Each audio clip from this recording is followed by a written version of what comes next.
ரப்பனா ஆத்தினா ஃபித் துன்யா ஹஸனா வஃபில் ஆখিরাতি ஹஸனத்தம் வகினா அதாபன்னார். அன்பானவர்களே, இந்த துஆ என்ன சொல்லுகிறது? ஏன் நாம் மடக்கி மடக்கி கேட்கிறோம்? எல்லா தொழுகையிலும் தொழுது முடித்ததற்கு பிறகு இமாம் துஆவை நிறைவு செய்கிற பொழுது இந்த துஆவை சொல்லிதான் நிறைவு செய்கிறார். நாமும் தனியாக கேட்கிற பொழுது இந்த துஆவை மீண்டும் மீண்டும் சொல்லுகிறோம். இதில் என்ன இருக்கிறது? இன்று நாம் அதை தான் பார்க்க இருக்கிறோம். ஒரு மூமினின் அடையாளம் இந்த துஆ. மூமினாக இருப்பவர் மட்டும்தான் இப்படி துஆ செய்வார். திருக்குரானிலே அல்லாஹ் ஹஜ்ஜினுடைய விவரங்களை எல்லாம் சொல்லி முடித்துவிட்டு வைதா கலைத்தும் மனாசிகக்கும் ஃபத்குருல்லாஹ கதிக்ரிக்கும் ஆபாஅக்கும் அவ் அஷத்த திக்ரா, ஹஜ்ஜினுடைய கிரிகையை எல்லாம் நிறைவு செய்ததற்கு பிறகு இறைவனை நீங்கள் துதியுங்கள் என்று அல்லாஹ் சொல்கிறார். கதிக்ரிக்கும் ஆபாஅக்கும் அவ் அஷத்த திக்ரா. பண்டைய காலத்தில் எப்படி பழக்கம் இருந்தது என்றால், ஹஜ்ஜினுடைய கிரிகைகளை நிறைவு செய்ததற்கு பிறகு தங்களுடைய குடும்ப பெருமை, பாரம்பரியத்தினுடைய பெருமை, நாங்கள் எந்த வம்சம், எந்த வம்சத்தின் சிறப்பு என்ன என்று ஒவ்வொருவரும் தங்களுடைய பெருமையை பற்றி பீட்டிக் கொண்டிருப்பார்கள். அல்லாஹ் சொன்னான், அப்படியெல்லாம் செய்யாதீர்கள். ஒரு புனிதமான காரியத்தை, வணக்கத்தை நிறைவு செய்துவிட்டு இதுபோன்றுண்டான குலப்பெருமையை, கோத்திர பெருமையை, வம்சப்பெருமையை பேசி தெரியாதீர்கள். இறைவனை துதியுங்கள். உங்கள் பெருமையை, உங்கள் பரம்பரையின் பெருமையை பேசுவதை விட அதிகமாக இறைவனை நீங்கள் துதியுங்கள். அப்படி சொல்லிட்டு அல்லாஹ் அடுத்து ஒரு செய்தி சொல்றான். ஒமினன் நாஸி மை யகூலு ரப்பனா ஆத்தினா ஃபித் துன்யா வமா லஹு ஃபில் ஆখিরাতি மின் ஹலாக். மனிதர்களிலே சிலர்கள் இருக்கிறார்கள், அவர்களின் பிரார்த்தனை எப்படி இருக்கிறது தெரியுமா? இறைவா, எனக்கு உலகத்தில் கொடு என்று கேட்கிறார்கள். உலகத்தில் அதை கொடு, இதை கொடு, அப்படியாக்கு, இப்படியாக்கு என்று உலகத்தோடு அவர்களுடைய பிரார்த்தனை சுத்தி முடித்து விடுகிறது. ஒமா லஹு ஃபில் ஆখিরাতি மின் ஹலாக். ஆখিরাத்திலே அவர்களுக்கு எந்த நன்மையும் கிடைக்காது. எல்லாம் உலகம் உலகம் என்று அவர்களுடைய பிரார்த்தனை இங்கேயே முடிகிறது. மறுமையில் எதுவும் கிடையாது சொல்லிட்டு அடுத்து சொல்றான், ஒமின்ஹும், அதே மனிதர்களில் சிலர்கள் இருக்கிறார்கள், அவர்களின் பிரார்த்தனை எப்படி இருக்கும் தெரியுமா?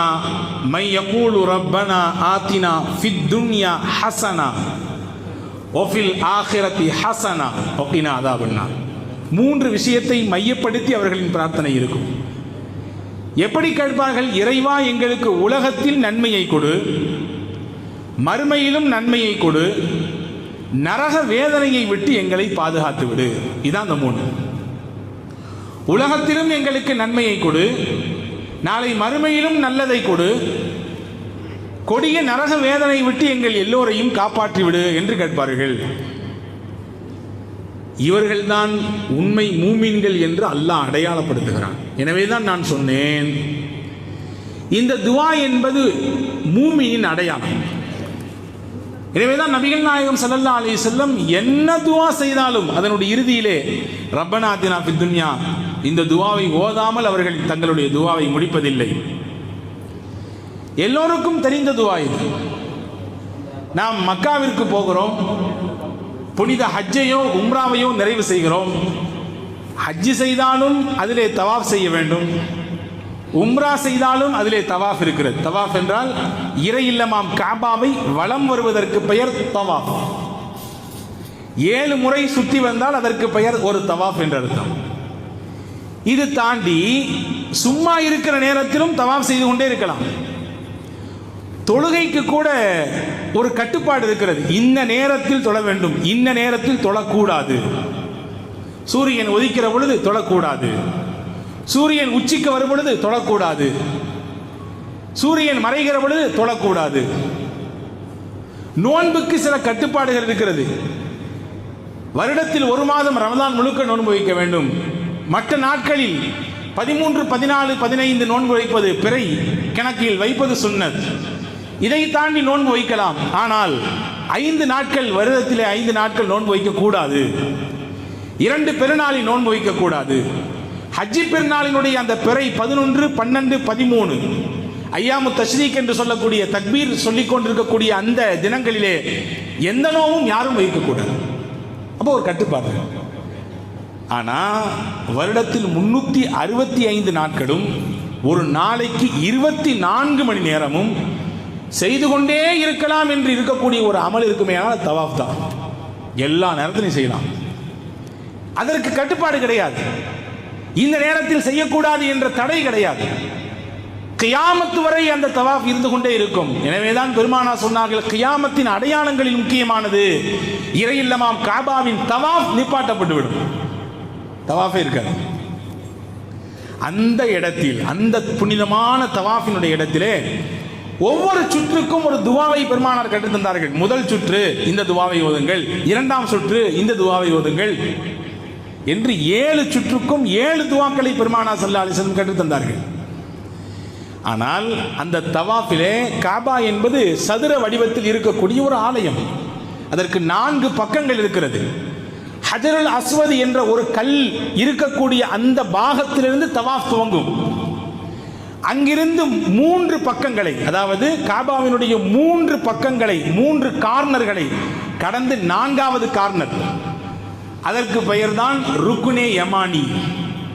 அந்த கார்னரிலிருந்து அடுத்து இருக்கக்கூடிய ஹஜருல் அஸ்வத் கல் இருக்கக்கூடிய அந்த கார்னர் வரை என்ன துவா ஓத வேண்டும்? 7 தவாஃபிலும் ரப்பனா ஆத்தினா ஃபித் துன்யா ஹஸனா துவா தான் ஓத வேண்டும்.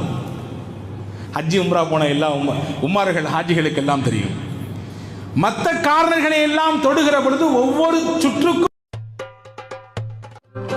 Karim's biryani paradise at liberty and catering services, கோடம்பாக்கத்தின் அறுசுவை அடையாளம்.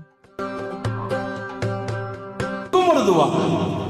ஆனால் இந்த குறிப்பிட்ட கார்னர், அந்த இந்த மூலையிலிருந்து ஹஜருல் அஸ்வத் கல்லிலிருந்து ருக்குனை யமானியிலிருந்து ஹஜருல் அஸ்வத் கல் வரைக்கும் இருக்கக்கூடிய அந்த பகுதியிலே இந்த குறிப்பிட்ட ரப்பனாத்தினா துவாவை தான் பெருமானார் ஓதினார்கள், நமக்கும் ஓத பணித்தார்கள்.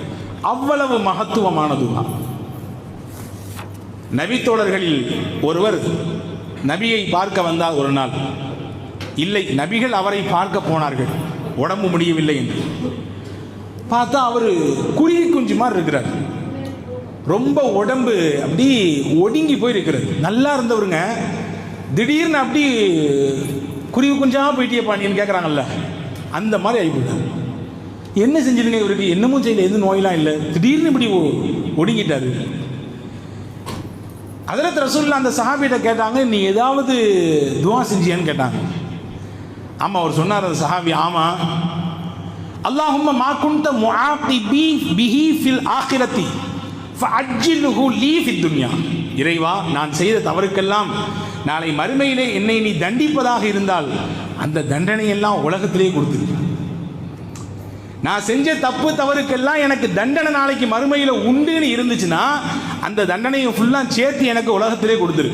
நாளைக்கு மறுமையில் என்னையால் தாங்க இயலாது. இந்த துவா செஞ்சேன் அப்படின்னாங்க அந்த சஹாபி. ரசூலுல்லாஹி ஸல்லல்லாஹு அலைஹி வஸல்லம் சொன்னாங்க, அல்லாஹ் மனிதர்கள் செய்யக்கூடிய தவறுக்கெல்லாம் உலகத்திலே பனிஷ்மெண்ட் கொடுக்க ஆரம்பிச்சா, தண்டனை கொடுக்க ஆரம்பிச்சா பூமி பந்துக்கு மேலே யாராவது வாழ முடியுமா? இப்படியா கேட்கறது துவா? அல்லாஹ் மன்னிப்பானாச்சே, அல்லாஹ் எல்லாவற்றையும் மன்னிக்கக்கூடிய தயால குணமிக்கவனாச்சே. அமா குல்த ரப்பனா ஆத்தினா ஃபித் துன்யா ஹஸனா வ ஃபில் ஆகிரத்தி ஹஸனா வகினா அஸாபன்னார். இறைவா, எனக்கு இந்த உலகத்திலும் நன்மையை கொடு, நாளை ஆகிரத்திலும் நன்மையை கொடு, நரக வேதனையை விட்டு பாதுகாத்து விடு என்று பொருள்பட இருக்கிற இந்த துவாவை எல்லாம் நீ கேட்க வேண்டும். இப்படி கேட்டதுனால தான் உன் உடம்பெல்லாம் உருகி போச்சுன்னு சொன்னாங்க ஸல்லல்லாஹு அலைஹி வஸல்லம். அப்படிலாம் கேட்காத, வேலையை வச்சுக்காது, இத்தோடி முடிச்சுக்கோ, இதுக்கு பின்னாடி இந்த மாதிரிலாம் கேட்கக்கூடாது அப்படின்னு சொல்லி ஹஜ்ரத் ரசூலுல்லாஹி ஸல்லல்லாஹு அலைஹி வஸல்லம் சஹாபியை கண்டித்தார்கள் என்பதாக நாம் ஹதீஸிலே பார்க்கிறோம். இப்போ மகத்துவமிக்க துவா அது. பெருமானார் ஸல்லல்லாஹு அலைஹி வஸல்லமுக்கு அல்லாஹ்வின் மூலமாக கற்றுத்தரப்பட்ட துவா. இந்த துவாவினுடைய 2 பக்கங்கள். முதல் பக்கம், துன்யாவிலும் நன்மையை கொடு என்று கேட்க சொல்கிறான் அல்லாஹ், ஆகிரத்திலும் நன்மையை கொடு என்று கேட்க சொல்கிறான். ஒன்றை புரிந்து கொள்வோம், இஸ்லாம் ரொம்பவும் இறுக்கமான மார்க்கம் கிடையாது. மொத்தமா உலகத்தை உதறி தள்ளி போட்டு ஆகிரத்து என்ற சிந்தனையிலே வந்துவிட வேண்டும் என்று இஸ்லாம் சொல்லவில்லை. உலகமும் வேண்டும், மறுமையின் சிந்தனையும் வேண்டும். உலகமே வேண்டாம், எனக்கு எல்லாத்தையும் தூக்கி ஓரத்தில் போட்டேன், எனக்கு துன்யா வேண்டாம், ஆகிரத்து மட்டும் போதும் என்று ஒருவர் பிடித்து கொண்டாலும் அந்த பாதை தவறு. ஒரு ஆகிரத்தை தூக்கி எறிந்து விட்டு ஆகிரத்து நாளைக்கு மறுமை அதை அப்போ பார்த்துக்கலாம், இப்போ தேவை துன்யா, இப்போ தேவை உலகம், இதுதான் எனக்கு இப்ப அசல் என்று அதை மறந்து அதை கை நழுவி விட்டு இதை மட்டும் பிடித்து கொண்டாலும் தவறு. ரெண்டுமே வேண்டும். ஒரு நிகழ்ச்சியை சொல்லுகிறேன். சல்மான் அல் ஃபாரிசி என்ற ஒரு சஹாபி தன்னுடைய அன்பு நண்பர் அபு தர்தா ரலியல்லாஹு அன்ஹு என்ற நபித்தோழரை சந்திக்க வீட்டுக்கு போகிறார். வீட்டில் நபித்தோழர் அபு தர்தா இல்லை, அவர்களின் மனைவி துணைவியார் உம்மு தர்தா இருந்தாங்க. பார்த்தா அவங்க அழுக்கு ட்ரெஸ் போட்டு ஒரு மாதிரி ஒரு கோலத்தில் இருக்கிறார்கள்.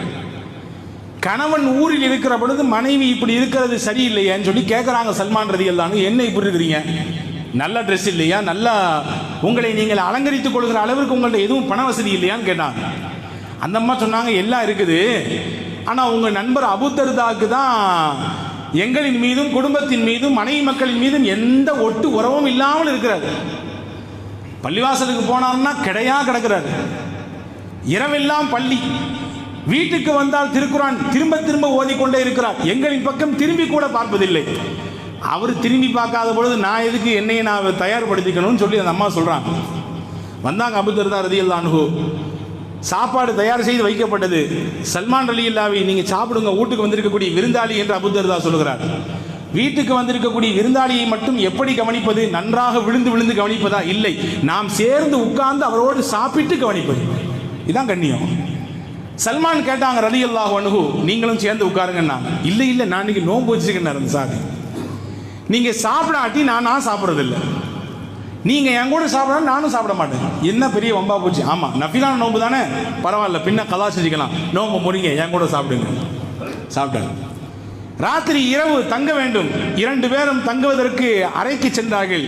படுக்கையை விரித்தால் அபூ தர்தா பாயெல்லாம் சுருட்டிக்கிட்டு கிளம்புறாரு. எங்க போறீங்க?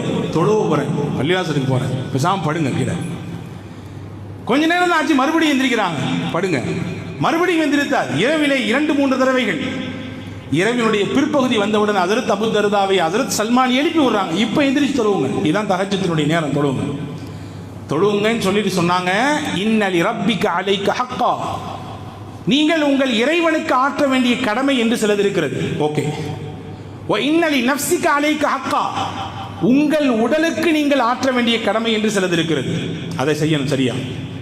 வ இன்னலி அஹ்லிக அலைக ஹக்கா, உங்கள் குடும்பம், உங்கள் மனைவி, உங்கள் பிள்ளைகளுக்கு ஆற்ற வேண்டிய கடமைகள் பொறுப்புகள் என்று சிலது இருக்கிறது.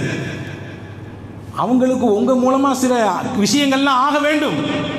அவர்களுடைய உரிமைகளை, அவர்களுடைய உணர்ச்சிகளை நீங்கள் புரிந்து கொண்டு நடந்து கொள்ள வேண்டும். எல்லாம் திறந்து அப்படி பள்ளிவாசலை போன்று அப்படியே அலைவது என்பது மார்க்கத்தில் கடமையானதல்ல, அது சரியானதல்ல என்று ஹஜ்ரத் அபூ தர்தாவுக்கு ஹஜ்ரத் சல்மான் ரலியல்லாஹு பாடம் நடத்தினாங்க. அவங்க இபாதத்தில் கொஞ்சம் ரொம்ப ஊறியவர்கள். ஹஜ்ரத் அபூ தர்தா நேராக காலையில் ரசூலுல்லாஹ்ட்ட போயிட்டாங்க ஃபஜ்ர் தொழுது. இந்த மாதிரி நான் தொழுதுட்டு இருந்தேன், நோன்பு வச்சிருந்தேன், என்னை நோன்பு தரேன்னு சொன்னார். தொழுகைக்கு ராத்திரி எந்திரிச்சு வெள்ளனே போகலான்னு பார்த்தா என்னை படுக்க வச்சு இரவினுடைய பிற்பகுதியை எடுத்து தொழுக வைத்தார். இப்படிலாம் சொன்னார் அப்படின்னு சொல்லி ஹஜ்ரத் ரசூலுல்லாஹ்விடத்திலே ஹஜ்ரத் சல்மான் ரலியல்லாஹுவை பற்றி கம்ப்ளைண்ட் சொன்ன பொழுது ஹஜ்ரத் ரசூலுல்லாஹ் சல்மான் ரலியல்லாஹுவுக்கு ஒரு சர்டிஃபிகேட் கொடுத்தாங்க. சதக சல்மான், சல்மான் மிகச்சரியானதை சொல்லியிருக்கிறார், சத்தியத்தை சொல்லியிருக்காரு, அதான் சரி, அதை மாதிரி கேட்டு நடந்துங்கன்னு நாங்கள் ஹஜ்ரத் ரசூலுல்லாஹ். நான் எதுக்கு சொல்றேன்னா, துன்யாவின் மோகமே வேண்டாம், ஆசையே வேண்டாம், எல்லாம் எனக்கு ஆகிரத் மட்டும் போதும் என்று பிடித்துக் கொள்வதும் தவறு. இதுக்கு நேர ஆப்போசிட்டா வாங்க, ஆகிரத்து பார்த்துக்கலாம், அப்புறம் இப்ப தேவை உலகம். உலகத்தினுடைய அந்த விஷயத்தை நாம் முழுமையாக அடைந்து விட வேண்டும் என்ற லட்சியத்தோடு, என்ற கனவோடு அல்லாவை மறந்து, அல்லாவின் தூதரை மறந்து, இபாதத்தை மறந்து, நன்மைகளை மறந்து, பிறருக்கு ஆற்ற வேண்டிய கடமைகளை மறந்து, உலகத்தை கட்டிப்பிடித்துக் கொண்டு அந்த மோகத்தில் படுத்து கிடப்பதும் சிரமம், அதுவும் மார்க்கத்தில் தடை. ஹதீஸிலே வந்திருக்கிறது. அனஸ் இப்னு மாலிக் ரலியல்லாஹு அன்ஹு சொல்கிறார்கள், மன் ஜஅல மன் கானத்தித் துன்யா மன் கானத்தில் ஆகிரத்து ஹம்மஹு, யாருக்கு ஆகிரத்தின் மீது மோகம் இருக்கிறதோ அல்லாஹ் அவருக்கு என்ன செய்வான்? ஜஅலல்லாஹு கினாஹு ஃபீ கல்பி, போதும் என்கின்ற மனதை அவருக்கு கொடுத்து விடுவான்.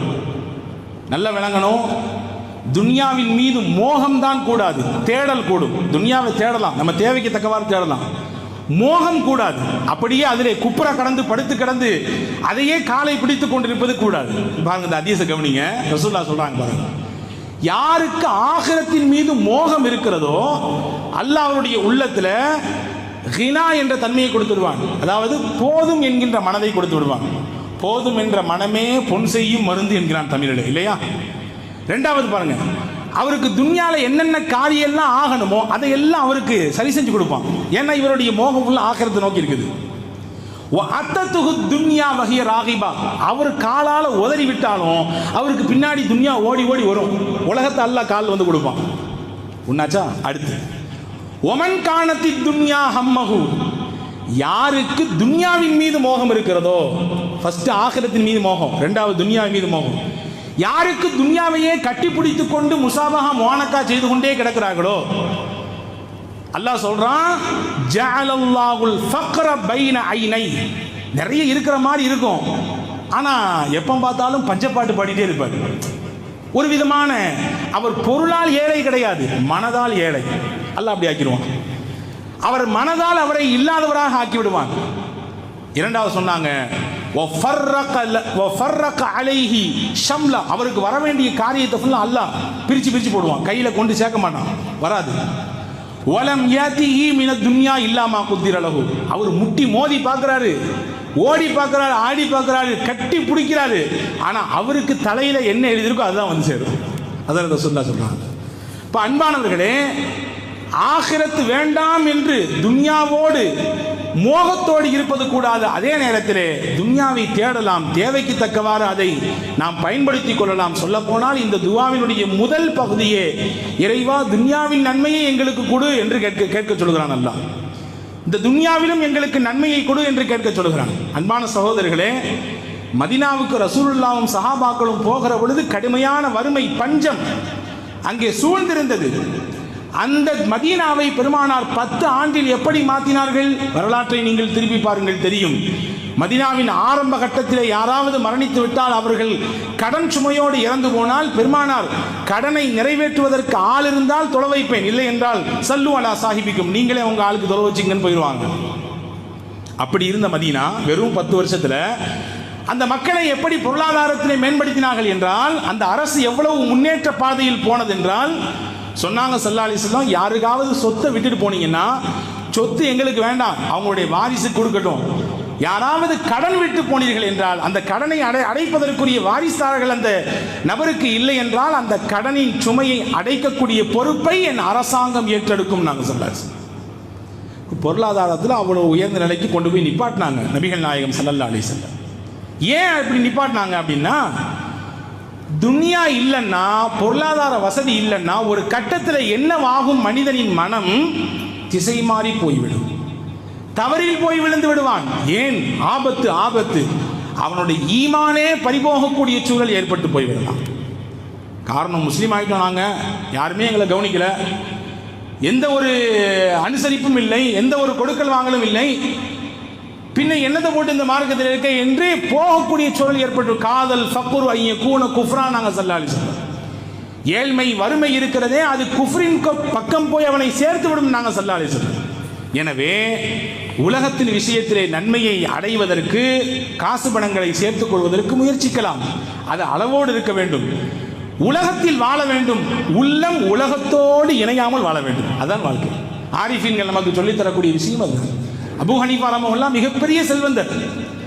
ஹஜ்ரத் முஹையீன் அப்துல் காதிர் ஜீலானி குத்திஸ சிர்ரு மிகச்சிறந்த இறைநேசர். ஆனால் அவர்கள் மிகப்பெரிய வாணிபம் செய்யக்கூடிய, வணிகம் செய்யக்கூடிய மிகப்பெரிய முதலாளி. எல்லாம் இருந்துச்சு, ஆனால் அவங்களுடைய உள்ளம் இருக்க அது இந்த உலகத்தோடு மைலான் ஆகலை, அப்படி ஒன்றி போகவில்லை, இரண்டரை கலக்கவில்லை. அதாவது இருக்க வேண்டிய இடத்துல இருந்துச்சு. அன்பான சகோதரர்களே, இப்போ துன்யால நன்மையை கேட்கணும் அல்லாட்ட. நீங்கள் கேட்கலாம், துன்யால நன்மை எப்படின்னு கேட்கறது, எதை கேட்க, நன்மைன்னா என்ன அப்படின்னு கேட்குறீங்க. அன்பான சகோதரர்களே, ஹஜ்ரத் அலி இப்னு அபீ தாலிப் ரலியல்லாஹு அன்ஹு சொல்கிறார்கள், இந்த ஆயத்திற்கு விளக்கம் தருகிறார்கள். ஹஜ்ரத் சய்யிதுனா அலி ரலியல்லாஹு அன்ஹு சொன்னாங்க, துன்யாவில் நன்மை என்றால் என்ன? ஒரே ஒரு விஷயம் தான் நன்மை, அல் மர்அத்து சாலிஹா.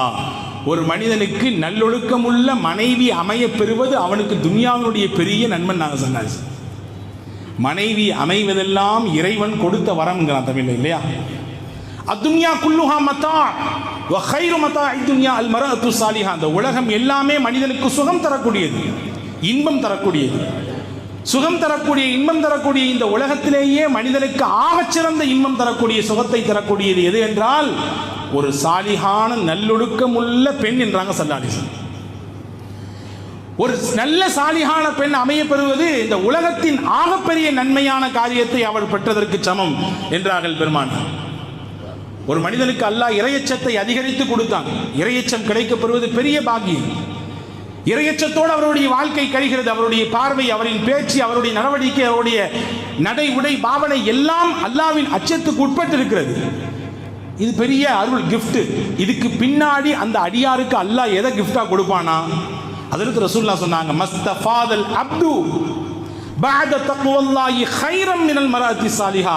நல்ல சாலிஹான் நல்லொழுக்கம் உள்ள ஒரு பெண்ணை அவனுக்கு துணையா அல்லாஹ் ஆக்குவான். அந்த பெண்ணுக்கு 4 தன்மை இருக்கு நாங்க ஸல்லல்லாஹு அலைஹி வஸல்லம். ஒரு சாலிஹான நல்லொழுக்கம் உள்ள பெண்ணாக இருந்தால் 4 சிறப்பு தன்மைகள் இருக்கும். இன் அமரஹா அதாஅத்து, இவன் சொன்னால் அதை அப்படியே அவள் கேட்பாள். இவர் போட்ட கோட்டை அந்த அம்மா தாண்டாது. இவர் சொல்லுக்கு அப்படியே கேட்டு நடப்பாள். ஒயின் நவர இலைஹா சர்ரத்து, தன் மனைவியை ஆசையோடு பார்த்தால் இவரை அந்த பெண் சந்தோஷப்படுத்துவாள். ஒயின் அக்ஸம அலைஹா அபர்ரத்துஹு, அந்த பெண் விஷயத்திலே இவர் சத்தியமிட்டால் அந்த சத்தியத்தை நிறைவேற்றக்கூடிய இடத்திலே இந்த பெண் இருப்பாள்.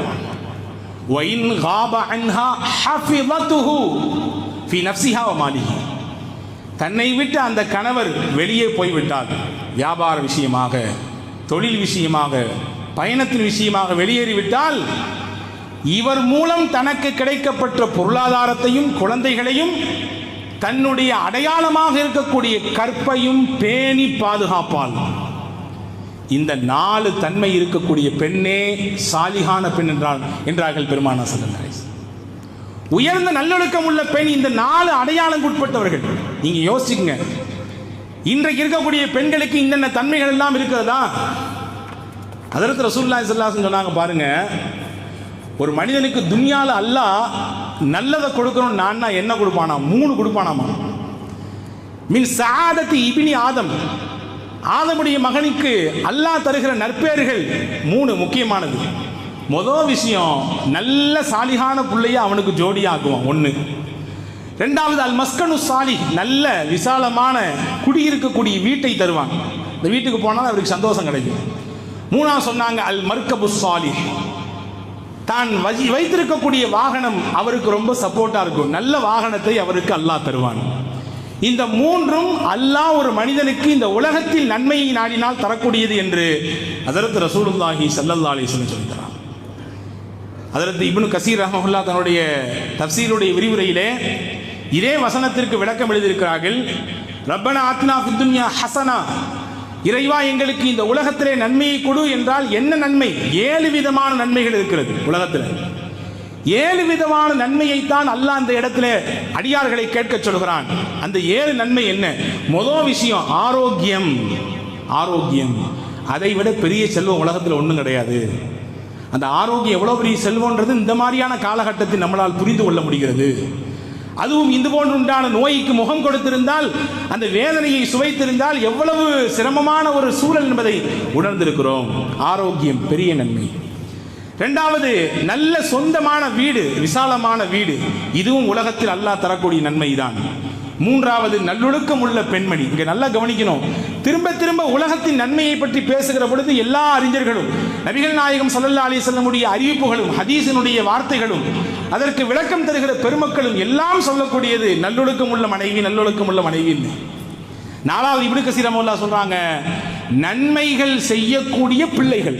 வெறும் பிள்ளைகள் சொல்லல, இங்க கவனிக்கணும் பெற்றோர்கள். அப்ப எப்படி நம்மளுடைய பிள்ளைகளை உருவாக்க வேண்டும்? நன்மைகள் செய்யக்கூடியவர்களாக உருவாக்க வேண்டும். அது யாருக்கு பொறுப்பு, யாரு கடமை? பெற்றோர்கள் மீது கடமை. இப்ப நன்மைகள் செய்யக்கூடிய பிள்ளைகள் ஒருவருக்கு கிடைக்கப்பட்டிருந்தால் இந்த துன்யாவினுடைய நலவு கொடுக்கப்பட்டவர் என்று பொருள்.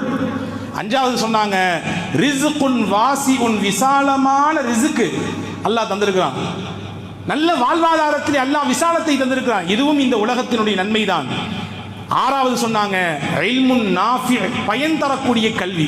எந்த கல்வி துன்யாவிலே ஆகிரத்திலும் பயன் தருமோ அந்த கல்வியை ஒருவருக்கு கிடைக்க பெருமையானால் இந்த உலகத்தின் நன்மை கிடைக்கப்பட்டவர். ஏழாவது சொன்னாங்க அமலே சாலிஹ், சாலிஹான நல்லமல் செய்யக்கூடிய வாய்ப்பு. எல்லாருக்கும் இந்த 6 இருக்கு, ஆனால் அவர்கிட்ட அமல் இல்லை. நல்லமல் செய்யக்கூடிய வாய்ப்பு அவருக்கு கிடைக்கப்படவில்லை என்றால் துன்யாவினுடைய ஹைர் அவருக்கு இல்லை என்றால், துன்யாவுடைய நன்மை அவருக்கு இல்லை என்று பொருள். அன்பான சகோதரர்களே, இப்போ துன்யாவின் நன்மையை கேளுங்கள் என்று சொல்லிவிட்டு அந்த நன்மைகள் எதுவெதுவெல்லாம் உண்டு என்பதையும் அறிஞர்கள் நமக்கு விளக்கி தருகிறார்கள் என்றால், அன்பான சகோதரர்களே, இதையெல்லாம் நாம் அல்லாஹ்விடத்தில் மீண்டும் மீண்டும் கேட்க வேண்டும். இந்த துவாவை ஓதுகிற பொழுது இதனுடைய பொருளை, இதனுடைய ஆத்மார்த்தமான வார்த்தைகளிலே இருக்கக்கூடிய அர்த்தங்களை, இது எதை கேட்க அல்லாஹ் நம்மை பணிக்கிறான் என்பதை உணர்ந்து கேட்கிற பொழுது நிச்சயமாக அல்லாஹ் அதையெல்லாம் நமக்கு தருவான் என்பதிலே எந்த சந்தேகமும் இல்லை. நீங்க எல்லாம் கேட்குறீங்க, அதாவது நல்லொழுக்கம் உள்ள மனைவி கிடைப்பது என்பது மிகச்சிறந்த நன்மை, உலகத்தின் நன்மை என்று சொல்கிறீர்கள். ஆமாம், இந்த மாதிரியான பாக்கியம் வாய்ப்பு எங்களுக்கு கிடைக்க பெறவில்லை, என்ன செய்ய வேண்டும் என்று கேட்டால் அதுக்கும் பெருமானா ஸல்லல்லாஹு அலைஹி வஸல்லம் சொல்வார்கள், ஒரு பெண்ணை நீங்கள் தேர்வு செய்கிற பொழுது எந்த அடிப்படையில் தேர்வு செய்ய வேண்டும்? ஒரு ஆணுக்கு பெண்ணை, ஒரு ஆண் மகனுக்கு மனைவியை தேர்வு செய்கிறார், அவர் எப்படி தேர்வு செய்ய வேண்டும்? எதை அளவுகோலாக வைக்க வேண்டும்? 4 விஷயத்தை அளவுகோலாக பொதுவாக சமூகம் வைக்கும். லி மாலிகா, அவர் நல்ல பொருளாதார பின்புலம் உள்ள பெண்மணி, நல்ல குடும்பம், பெரிய நல்ல வசதி வாய்ப்பான குடும்பம். ஒலி ஹசபிஹா, நல்ல பேர் வாங்கின குடும்பம், ஊர்ல பெரிய பேர் இருக்கு அந்த குடும்பத்துக்கு. ஒலி ஜமாலிஹா, நல்ல அழகு சௌந்தரியம் உள்ள பெண். 3ஆச்சா? ரசூலுல்லாஹ் சொன்னாங்க 4வது வலி தீனிஹா, மார்க்கப்பட்டுள்ள பெண். இந்த 4ஐயும் சொல்லி சொன்னாங்க ஃபல்ஃபர் பிதாத்தி தீன், உன் வாழ்க்கை மேம்பட வேண்டும் என்றால் மார்க்கப்பட்டுள்ள பெண்ணை மனம் முடித்துக்கொள்.